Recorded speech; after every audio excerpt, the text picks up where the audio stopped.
barista. I love coffee. I wish I was a barista, but no, I'm not. I'm not a barista. For girls and women, I'm a licensed therapist. I have wear many, many hats and wraps. I'm a licensed therapist, I'm a spoken word artist, talk show host. I have an amazing co-host, an entrepreneur, visionary author, but let's get it started. This is where it started, right? How many of y'all had those pictures that sat in your living room and you were like, please, Mom, put that picture down? Well, that was me, and I was a little girl, born and raised in St. Louis, Missouri, born in Homer G. Phillips, literally dealing with, yes, the Homer G's, right? Dealing with bullying and people saying that your lips are so big you could scoop ice cream, and you're skinnier than a Chico stick. And I like Chico sticks. You know, but those words did stick, and they allowed me to realize that I didn't want to throw hands. I wanted to write, and I needed to be able to find and define my voice. And I didn't have sisters that were raised in my home. My mom was a single mom, and she struggled. But we made it, and we made it happen. I had a village, just like the village that's here today. And in the midst of that, the village that also helped me was on 1106 Union. It was the Academy Branch Library. And that's where I found my voice. That's where I started falling in love with books and poetry. And I fell in love with Nikki Giovanni and Maya Angelou and all the different writers. There was a corner in that space that really helped me to define myself. And I knew early on that that was something that if you didn't have a mentor, that I had a book. I knew why the cage bird sings, and I understood the value of knowing what it looks like to be able to go through things, but know that there's sunshine on the other side, even in the midst of the rain. And so for me, that's what representation looks like. If you can see where we started to now being a movement, there was 3 little girls right here to your probably right, on my left. I'm left-handed, so hey.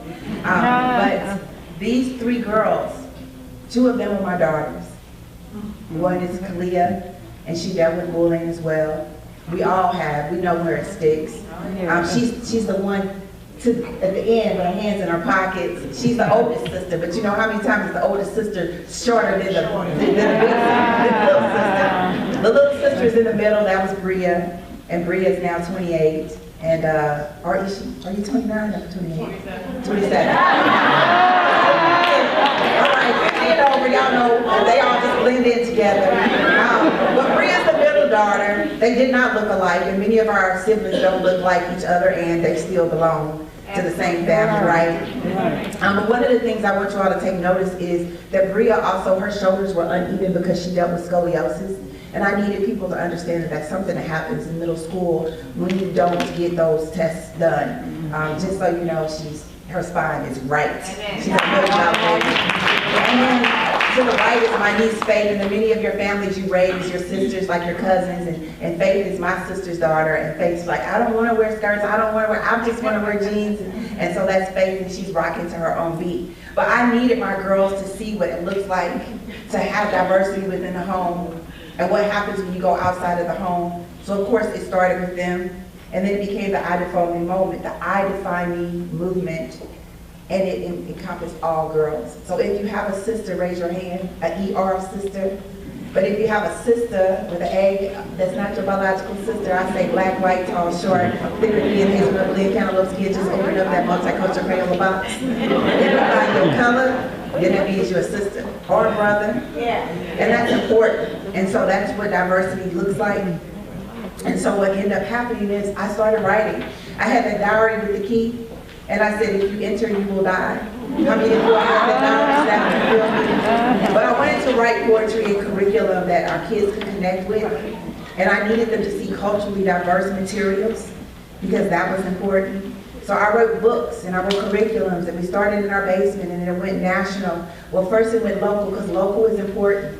So we're in a variety of different school districts, and we had community programs. And my best friend loves to cook, so she wanted to create healthy snacks, right? Because you know you can't do circles without snacks. And then it went from there to us writing books and curriculums to go into schools. And it went national to where we literally have reached over 25,000 girls all over the world. Yes.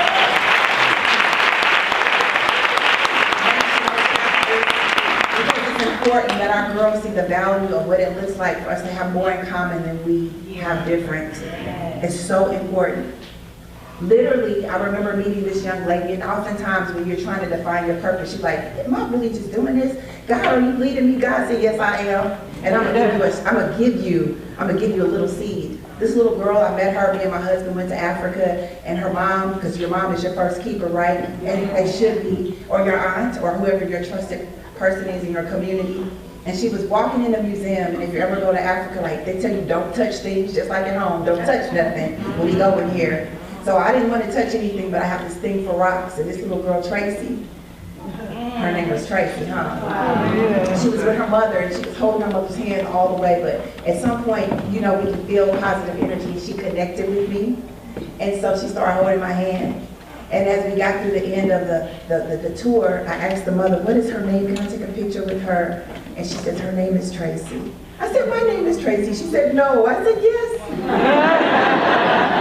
She said, what is your name? And let me just say, go back. That little girl at the tombstone of the president, she had this rock that she was holding on to. I was like, oh, she holding on to the rock, but she was holding on to me. I said, Mommy, what is your name? She says, my name is Irene. I was like, my middle name is Irene. She said, no. I said, yes. She said, show me your passport. Let me tell you, God knows where to place you at the right time, at the right place, right? So as we got ready to leave, she says, Tracie's gonna have a hard time leaving you. And so the gates were closing, and you can ask my husband, the gates were closing, and she was reaching out just like a Serafina movie. And she was like this, and I was like, I'm sorry, I gotta go. And the gates were closing, and she dropped a rock in my hand. Aww. And so it just confirmed that, you know, when you're walking on the right path, that you got to continue to sow seeds, local, national, and globally. So what does that journey look like? You got to just pause. Like over 20 years is a long time. Yeah. And there's a lot of sacrifices. But in the middle of all that is my family. Yeah. I love my family. My husband has supported me. My children have supported me. Like, really, be a SistaKeeper? There was time we had SistaKeeper like every Friday. And my husband's like, every Friday? When we gonna have a Friday? So now it's one Friday out of the month. But I never knew that it would take us to receive NAACP Community Award and meet Tracie P. Henson and Kamajane and all these different people. I never knew that in the midst of Mike Brown that I would become a nonviolence ambassador. But you never know where your vision is going to take you. You just gotta follow it.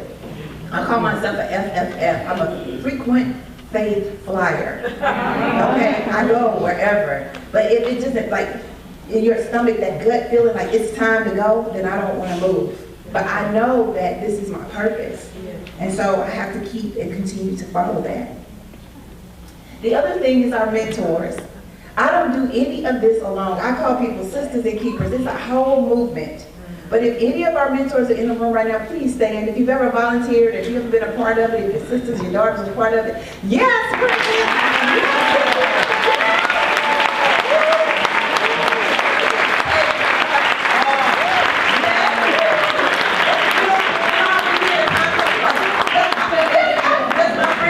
That's my best friend. Yes, it takes all of us.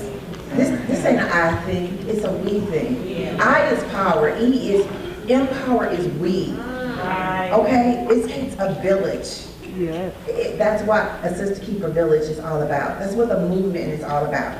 And just so you know, if you want to become a mentor, you can be a mentor too. Just let us know, because we need more. And I want to go back to this because mentors are mentors for life. That little 13-year-old that you saw saying, and I became a SistaKeeper when I was 5, I made her do it. Yes, but at the end of the day, she continued to do it. And I found mentors for her because I can't do it all. How many of you all know there's somebody in your life, yes, that impacted you, okay? We don't forget those people. They're not the Beyoncés of the world. They're the people that are right in front of them. It's your mother, your grandmother, your mother-in-law. All of those people who say, if you need me, call me, and they answer. Or, I don't answer all the time, I just text. But the mentors matter, and they're SistaKeepers. We say you're a keeper for life. Because being a mentor is a huge commitment. It really is. The other piece to this is that, let me go back. I know y'all saw it! it's important that you have like life partners, people who walk you through each piece of the journey. I always say that people will get on and off your boat, but you gotta keep sailing, right? Yeah. But for me, people do get off and on my boat, but there's one person that said, I will be your cheerleader with the shortest skirt. She don't have on a short skirt today, but I want to bring her up because this is Lady Yo, y'all. Lady Yo, where are you?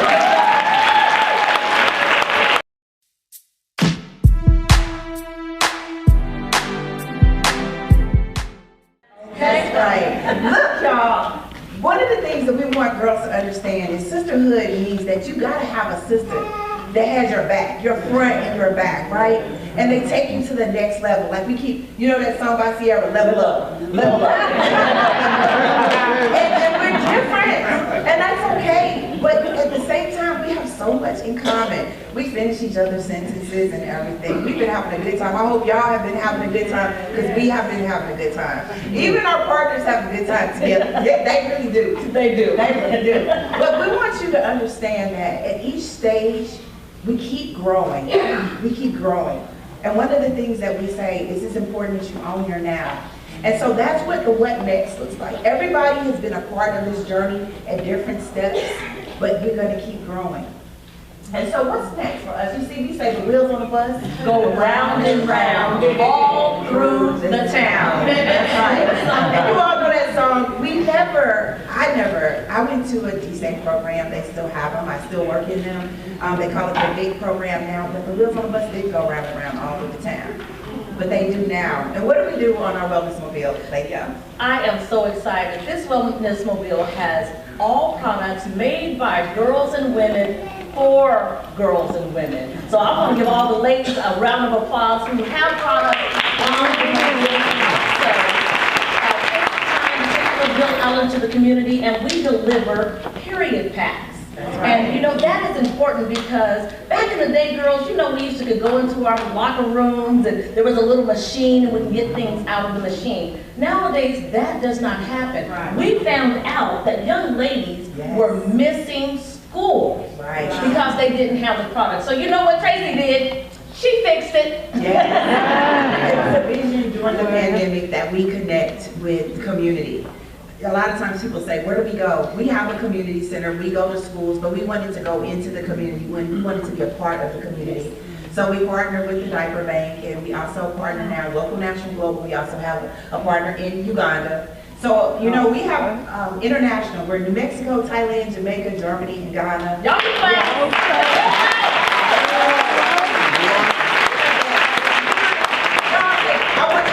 Like this, like this is not a graduation where you need to hold your applause. When your people come up here, you need to clap, you can scream, you take pictures. You might not get no reception, but you can watch it. But the Wellness Mobile, it's available. We come to different environments and different spaces, and that's what it's all about. We keep growing. That's the vision, right? But what's next for the I Define movement? There's something else that's next. Look at that. We literally go all over the world. We do girl assemblies. Yes, girl assemblies. Well, there's school-based girl assemblies. We do community-based assemblies and the summits. But I am here to announce. Now, I'm Lady Yo on the Own Your Now show. Y'all know. Where does she go? What do I know? Say it. Exclusive. Exclusive. I am known to give exclusive. So you all are about to hear something right now. Okay. We are going on an HBC.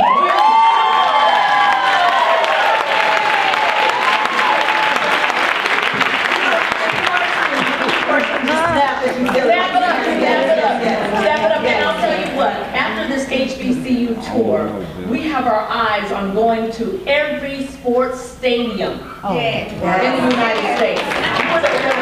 We want to fill up the stadium, so we have had a conversation with an individual that is an owner, a female, a lady owner. Yes. Let me tell you all something. You have to put it in the universe. You have to manifest. That's what it's all about. And it takes a community to do it. I'm out here looking at different people that at certain points you're like, can you talk to me? You talk to me, you tell us what to do and how to do it, because we don't know how to do all these things. A lot of things we're doing for the very first time. The women that you will see that are sitting before you today, They powerful women, powerful women. And we all try to connect on different levels because it takes all of us.